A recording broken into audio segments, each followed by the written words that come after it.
Oh, thank you, and good morning or good afternoon, everybody out there. Happy to be here. I'm excited to talk about something that's near and dear to my heart, something that I know everybody loves.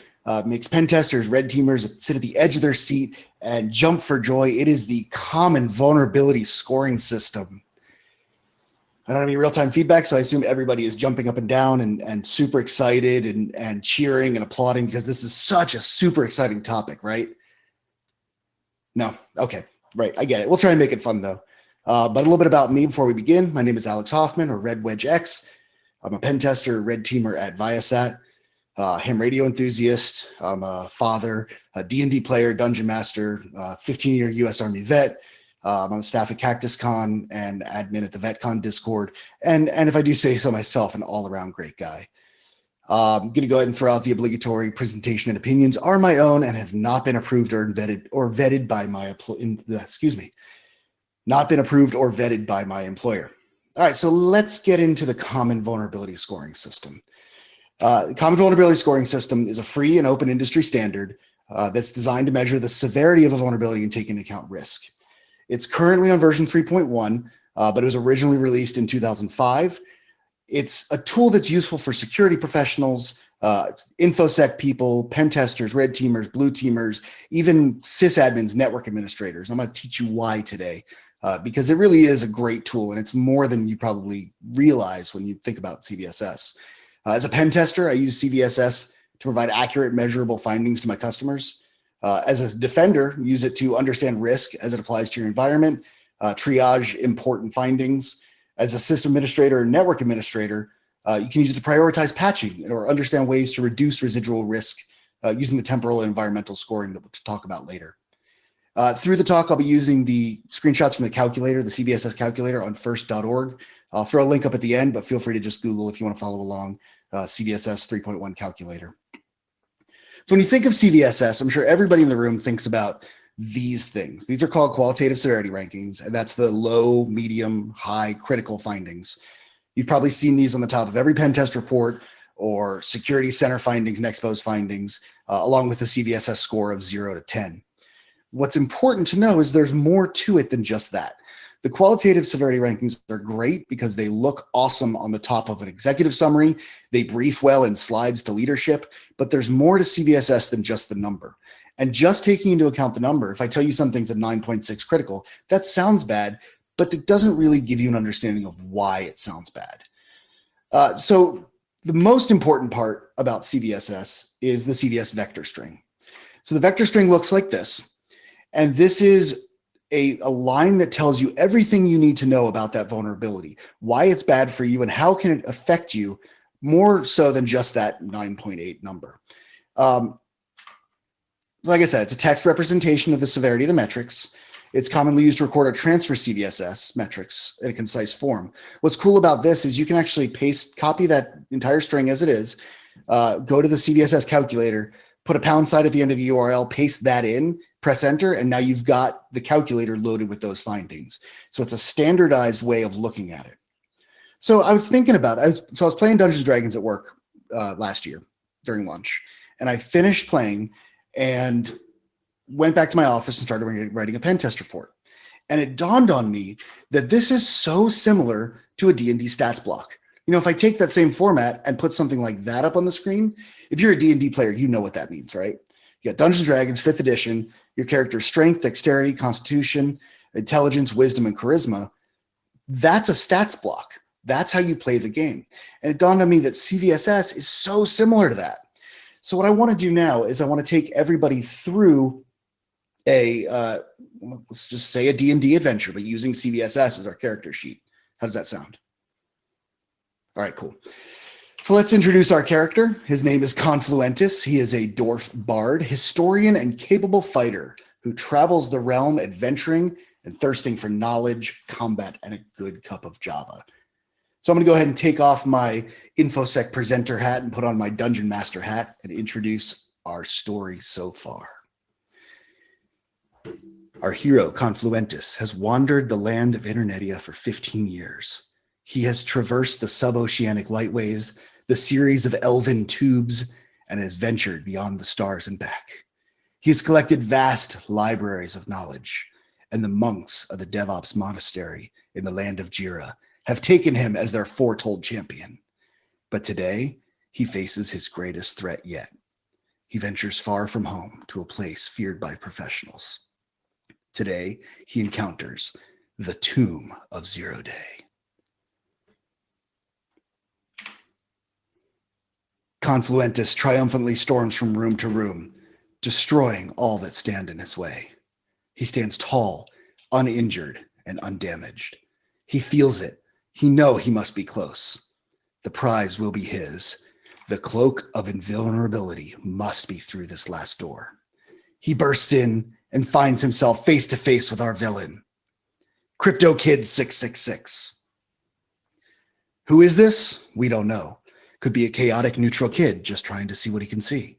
Could be a lawful evil state actor, or a corporate entity with nefarious intentions trying to bring glory to her homeland or raise stock prices. Who knows? Crypto Kid 666 quickly thumbs through a spell book, a wry smile creeping across thin lips. In a long dead language, the words flow, casting the ancient spell of CVE 2019-3396. Confluence server before 6.6.12, I achieve path traversal via server-side template injection weakness in your widget connector component. Confluentus feels weak and falls to his knees. Crypto Kid rolls for damage. All right, so stepping back a bit, let's talk about the attack roll. This is the base score section of the calculator. These scores are typically set by whoever's publishing the CVE, whether that's the producer of the software that the vulnerability is found in, or the the finder, whoever produced the CVE. So the base score doesn't change. That's the important thing to know about base metrics.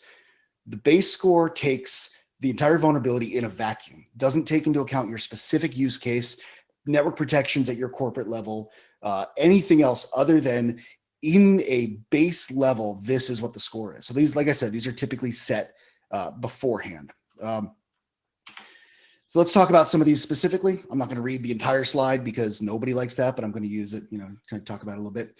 The attack vector is how the attacker will get to the vulnerability. Anywhere from physical, which is someone has to physically be touching the machine. An attacker has to be on the box.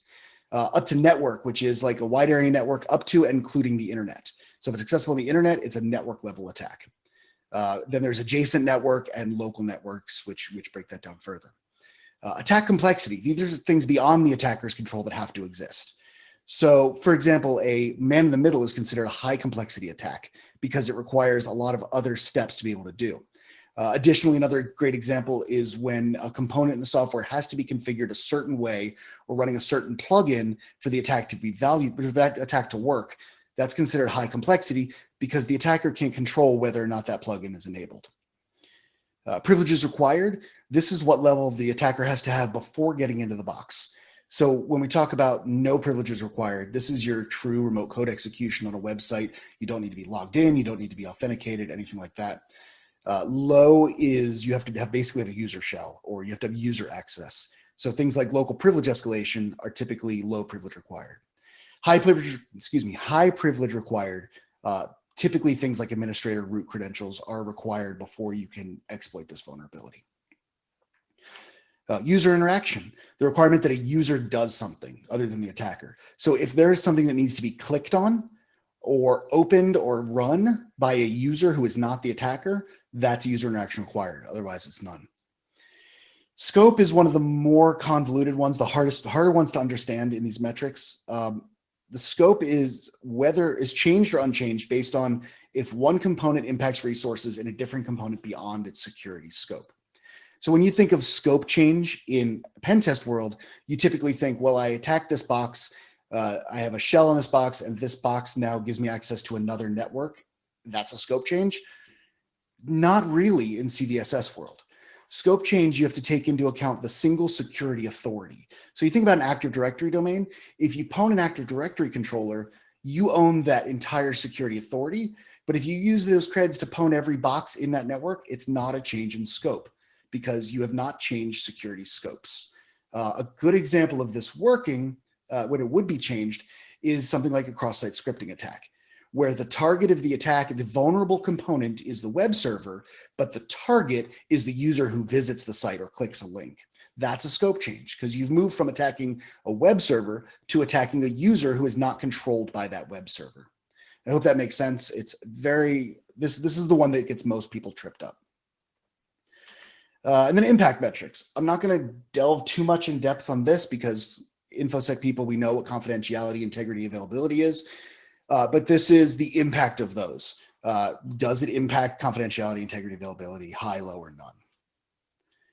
So bringing that back to our attack situation and that CVE we talked earlier, the attack vector is network because it's on the internet. It's low complexity. There's no privileges required. Does not require user interaction. The scope is unchanged because it does not allow us, exploiting this vulnerability does not allow us to access a different security scope. It's a high confidentiality impact, integrity, and availability impact. And so when you calculate that out, that brings us to a 9.8 critical, which is where we're starting. But let's jump back into our story for a few minutes. Confluentus feels the exploit land its crushing blow, penetrating his outer armor and executing itself deep into the host operating system. He calls out to his maker, praying for help. O great and beautiful Atlasia, bless me and heal me, protect me from this evil, chat with my hip and turn your gaze of your fisheye upon your faithful servant, intervene on my behalf and stride down to my side, O great and powerful collaborator. Suddenly, a light shines down from above. Confluentus feels the healing word of official fix as his creator, Atlasia, blesses him. It's coming, he hears in a whisper. Hold strong, child, for the patch will be applied after testing. All right, so that brings us to the temporal scores. As the name suggests, these are specific factors related to a vulnerability at a specific point in time. So we talked about how the base scores will never change. The temporal scores change based on the situation of when you're writing it up. So let's go through each of these and that'll make a whole lot more sense. Exploit code maturity. This is the likelihood that the exploit exists in the wild and is easy to exploit. Not just is it being exploited in the wild, but how easy is it for an attacker to get their hands on the code is a great example of this. An unproven vulnerability means that there is no available code, there's no available exploit code. A proof of concept is exactly what it sounds like. There may be a YouTube video of somebody doing it, but there's not necessarily released code. Functional code is, I can go on GitHub and find an exploit that with a little bit of tweaking I can make work. And high maturity is, there's a Metasploit module that comes prepackaged with Metasploit, as an example. Remediation level is the availability of options. Now, what's interesting about this one specifically, but temporal metrics in general, is you don't have to have that exploit code for exploit code maturity. You don't have to have installed the patch for remediation level to work. It is based on, is it available? Even just having it available lowers the score, whether it's an official fix, a temporary fix, a workaround, or if there's not one. Those change the score just because there is a fix somewhere. And the report confidence is the degree of confidence in the existence of the vulnerability. Is this truly a confirmed vulnerability in the system? Is it reasonable to assume that it's vulnerable, or do we just not know? So bringing it back to our specific case, there is an official fix. And you'll see that brought that down from a 9.8 to a 9.4. So just the fact that it has an official fix makes it less critical. It's still critical, but it makes it less critical. And again, you can see as I'm going through, I've got the CVSS vector strings on the bottom. Again, you can paste that right into the calculator and get exactly what I'm looking at. But all is still not well. Confluentus is damaged and broken, weak and on his knees, barely able to stand. The blessing from his maker helped a bit, but he's still in critical condition. He is not long for this world. He feels the imminent shutdown of his functions and his denial of his service. But then, just as his eyes close, he sees his friends approaching in the distance. Hold the line, Cisco Flamehand screams as she casts Firewall, segregating Confluentus from the internet. We just need to hold out until the patch army arrives, Docker bellows, enveloping Confluentus in a container, making host exploitation more complex. Arachne Bluecoat chitters inside her spider speak, weaving a proxy web between the party and the enemy, protecting them from accidentally accessing any malicious locations on the battlefield. And that brings us to the environmental scores. Remember, we talked about the base scores never change and that temporals change based on situation at a given time. Environmental changes are based on specific use case, environment, and implementation of the product. This is your chance as an analyst or as a defender or whatever you are to be able to take into account your specific situation. I can't tell you how many times companies I've worked for have contracted a third-party testing firm or looked at Tenable results and it says 10.0 critical and everybody's running around with their hair on fire. And you look at it and it's like, it's the database that holds last week's menus in the cafe, right? And everyone's like, this is a 10.0, but it is that we need to find a better way to think about this because it's not that big of a deal and we should triage it lower. So that's where the environmental scores come into play, is it allows you to change the CVSS score based on your specific situation, you know? I'm gonna go through this and like one more time, the environmental scores change based on the specific situation where the base scores never change. So the first half of the environmental scores is the security requirements. These metrics enable analysts to customize the CVSS score. This is your ability to say how big of a deal is the impact on confidentiality, integrity, availability. So like I said earlier, if you think about the case of the database holding last week's cafe menus, it is still considered a high probability of loss of confidentiality, say, but I can modify this here by saying that it is a low requirement for confidentiality. It's not a big deal if these menus get pwned. So I'm going to change the confidentiality loss requirement to low, and that lowers the score because it's not as big of a deal from a business perspective. The other things we can do is the modified base metrics. This allows you to change the base metrics based on your current situation. For example, if it is in the base score, if you've got a network as your attack vector, but this site is only available on your intranet, you can lower that to adjacent network because your specific case brings that down. One other thing I want to point out is, other than the base scores, none of these are required. The temporal and the environmental scores, if you do not have a need to change them, just leave them as not defined. Otherwise, your vector string will get super long if you just have them copy the existing ones. So in our specific situation, we reduced the attack vector to adjacent network, and we've lowered the confidentiality requirements, and we've modified the attack complexity to make it high. And check that out. We have lowered the overall severity from a 9.8 critical when we started to a 6.9 medium. So you know what's really cool about this? Put yourself in the mind of an IT professional, say a systems engineer, network engineer. You get past this vulnerability, right? Someone sends you this vulnerability as a 9.8 or whatever. Is my alarm going off? I'm sorry. Okay, so someone sends you this vulnerability as a 9.8, and you can then use the environmental scores to find better ways other than just patching to reduce the residual risk. Like we talked about, you can put it in behind a firewall or modify the attack complexity, change the confidentiality requirements. Those kind of things will allow you as an IT professional to determine the best path forward. Wow. I hope y'all can't hear that, but my alarm is going off. I am sorry. All right. The army has arrived, and they've brought with them the patch. This holy object, when applied to Confluentus, protects him from the evil of CVE 2019-3396. They make quick work of Crypto Kid 666, who falls to the ground defeated. For now. All right, so takeaways. CVSS isn't just an overall score and a pretty qualitative severity ranking. Being able to understand the entire vector string helps you get a better understanding of the vulnerability. And like I said, IT professionals can use this to calculate better ways to protect your vulnerable systems in the interim. And here's the CVSS calculator link. And that's pretty much it for me. I want to thank everybody who attended the talk, especially thanks to Digital Overdose Con for putting this on. I can be reached on Twitter, Discord, GitHub, or email at RedWedgeX pretty much everywhere. I'll put these slides up if anyone wants them on my GitHub later today. I'll create a repo called SlideShare. But I'll go ahead and take questions, and I appreciate everybody's time. That was such a badass talk. Oh my goodness. Thank you so much for giving that. That was by far the most entertaining like story I've ever heard. I was cracking up so much during that. I like my Zoom was like, "Hey, you're muted, by the way." It was great. Thank you for doing that. I think we have a couple questions for you. Absolutely. Let's see what we've got. Alrighty, first question. How would you break down a CVSS for a non-D&D player who doesn't understand? Oh, absolutely. The big thing to look about CVSS is pretty much taking into account the calculator. Trying to go back to an earlier slide here.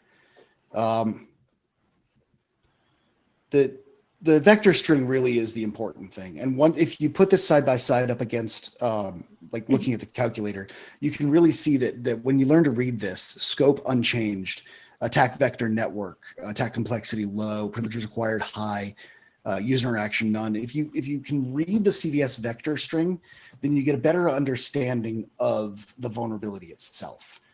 Even just popping it into a calculator and seeing what it looks like on the calculator. Try and find that slide like this. This is what it would look like when you click on things on the calculator on first.org's site. You're able to really understand, and it's not obviously a D&D thing by default, but I think that was a good way to kind of make it fun understanding. But in general, just looking at the scores from more than just the number, looking at the actual metrics themselves gives you a better idea of understanding the vulnerability. Right. I had a question for you specifically on, you mentioned that sometimes you see these scores at the top of reports that are handed to, CXX, etc., and it looks nice, right? It doesn't mean much. Does that sometimes, do you feel that might bias some executives that are just like, oh yeah, this is, I don't know, like a 7, it's not critical, and like the entire IT staff is like, yes, but do you feel that there is such a dynamic that is that has a tendency in the industry? Absolutely, and I think that is why relying on the base scores only is a problem. Because if Tenable or Nexpose or any of my tools spit out a 9.8 and I throw it on a slide, the same as is, then that's not giving the full picture. That's why the environmental scores are so important, because it allows you as the professional making that determination to determine how big of a deal it really is. Because you can modify those scores. I've been in companies where they make up their own local scoring rankings. So they say CVSS doesn't give me a clear picture. And it's because they're not realizing that you can change the scores yourself as the analyst for emphasis or de-emphasis. If something comes out as a medium, but you as the analyst say, this is super important, this is a big deal, that's when you can run in the environmental scores and pump up the numbers. Now, you shouldn't arbitrarily just throw up numbers to make them look higher, but using them correctly, you do get a better picture. And I'm not saying CVSS version 3 isn't flawed. There are some people, including myself, who see some of the metrics that get spit out and go, that is not as high as it should be, or vice versa. But it's a standard, industry standard starting point. Awesome. And well, I guess as a follow-up, do you feel that this has worked kind of bring InfoSec people, I guess, from all over the world together on a general comprehension of vulnerabilities? Yeah, I think that CVSS being it is pretty much the industry standard. There are other frameworks out there to determine it, like Dread and a few others, I believe. But in general, being able to have a standard set of understanding of the vulnerabilities. I mean, that's why if you go Google a CVE right now, it's going to have a CVSS score. If you look at any tooling that's doing automated vulnerability scan, it's using CVSS. And the reason is because it's an industry standard worldwide. Okay. Awesome. And another question, I don't think this one was answered, is, wait, did you get Ghost Protocols, Atomic? I did not. Okay, so yeah. How much subjectivity comes into the later variables like environmental? Has it ever been enough to cause conflict over priorities with your colleagues over what should be handled when? Absolutely. Yeah. And because it's up to the analyst to make the determination on the environmental scores, it can cause confusion. And that's why the person doing the analysis needs to have a good understanding of the environment.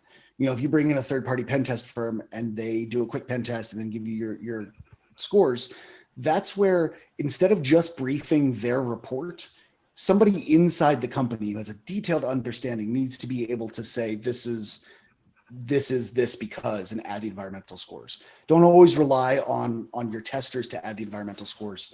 InfoSec defenders or blue teamers or even IT professionals are there because they know their environment.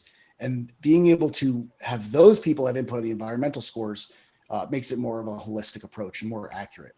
So yeah, there have been times when I've argued with people over a score, and it can create a false sense of security where something looks like a medium, but it should be a critical, or something's a critical and it comes out as critical and should be medium.